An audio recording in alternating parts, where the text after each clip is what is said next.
It's not a really good week to be in the high-tech business. It's not like those of us in the online space can hold our heads high with pride this particular week, is it? Not with this news out of Facebook and Zuckerberg having known the effects of these fake accounts and the fake news going forward, and how they were pushing it down, and how he was hiring Oppo firms to go after his perceived competitors of Apple and Google and stuff. Come on, Mark, grow up. We're better than that. We should be. And what about you, Jeff Bezos?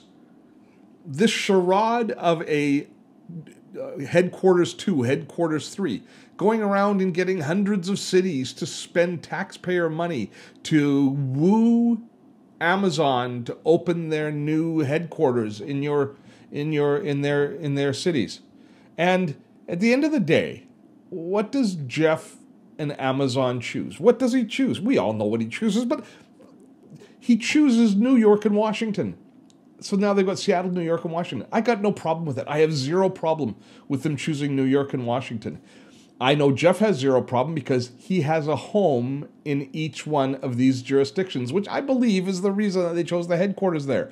But what was this entire charade of going after all these tax breaks and all of this sort of stuff, and getting cities all over North America to bid and to get excited and to spend energy?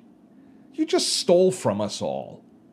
You just stole from every taxpayer in every jurisdiction that pitched at you because you had made your mind up before. I will not believe that you, Jeff Bezos, decided based on the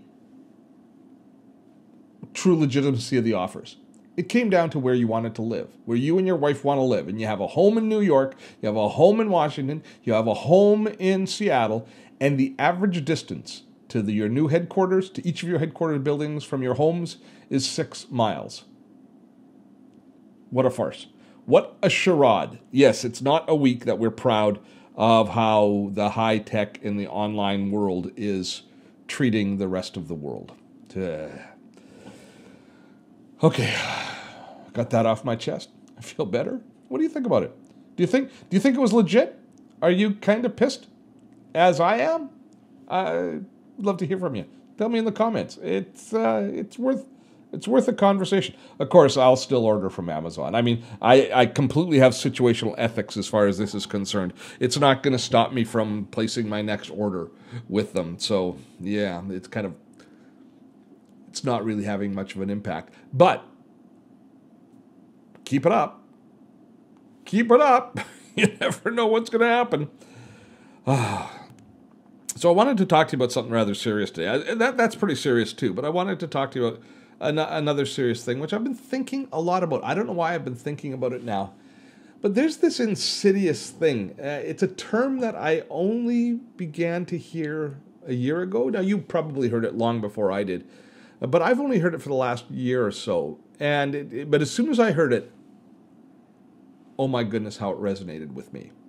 And I don't know if it's a generational thing, but it definitely resonated with me. And that term is imposter syndrome. The little voice in your head that tells you you're not worthy, that you're not good enough. And I guess it's a part of insecurity. But it seems to have a very specific trigger, doesn't it? And I don't know whether you suffer from it or not, or if you do. But I think maybe the online space is helping to exacerbate the issue. And the whole idea is that it's hard for us to accept praise in the online space. It's hard for us to accept success because we know that, or we have a sense and a belief that we're just faking it to a certain extent, and others haven't caught on yet. And now I'm not a psychologist or a psychiatrist, although I play one in this vlog, but I believe that what happens is because we know intimately just what things we've stumbled upon versus what things we've actually built ourselves versus what things we've actually kind of really thought about and skills we really bring to the table and things we've earned. we've got a set of that stuff that is our body of real work. But we get credit always for some other things. Especially if you're in an online space like I am here, people will give me credit for being maybe more thoughtful, maybe more relevant than I really am. And I know that I don't know everything. And I intimately know my shortcomings. And when they're not evident to others, I get a little bit paranoid, I guess. That the fact that I'm going to be caught with the imposter I am. And the reason I say it's insidious is if we look at our body of work, if you look at somebody else's body of work and you give them a lot of credit, you're a fan, you're a follower, you give them a lot of credit, which is a great thing. But you also, I think, for the most part, we recognize people's shortcomings as well. I think we do.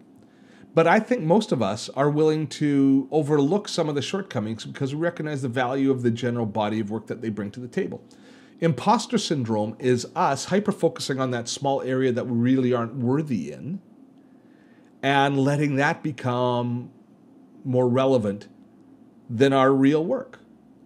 And as I say, it's insidious because it undermines our confidence. It undermines our joy of success. It undermines us taking pleasure in our advancement. And I think in many cases it handicaps us. It stops us from taking the next logical step because we realize that we have only earned a proportion of the step that we're on.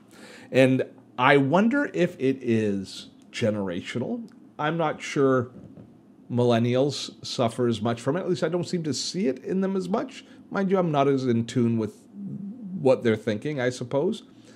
But I'm wondering also if the ease of access of sharing that we have in the online space has also exacerbated it. If the fact that I can sit here and I can record this vlog and broadcast it to dozens or hundreds or thousands of people in the space of a couple of short hours, if this ease of access hasn't exacerbated the problem because it allows me to reach an audience which is far greater than one that I used to have easy access to. And so there's less checkpoints, there's less kind of checks and balances before somebody's able to broadcast a message and reach a large community. So because of that, because it's been vetted less, we then are far more concerned about the few little inadequacies that are in it. When you read your comments, if any of you that publish on YouTube or publish a vlog or publish in the online space, I think kind of another side of the imposter syndrome coin is when you read comments and you read compliments, you go right past all of the compliments and you hyper-focus on people who are critical because of these insecurities. And I think they kind of play into each other. And I think it's something that we should be concentrating on overcoming. And we should bring it out in the light of day and talk about it a little bit because it will, I think, hold us back. And it definitely takes some of the luster off success. Imposter syndrome. I know it does for me. That if I really knock it out of the park with a great video that I know really hits home and really touches base with everybody, I know that I've always got this little part of me going, it's not that great, Steve. You're not that great. And I want to tell that side of my brain to just F off. I want to enjoy it. I want to be good. I don't want to be an imposter syndrome. I want to be the real thing.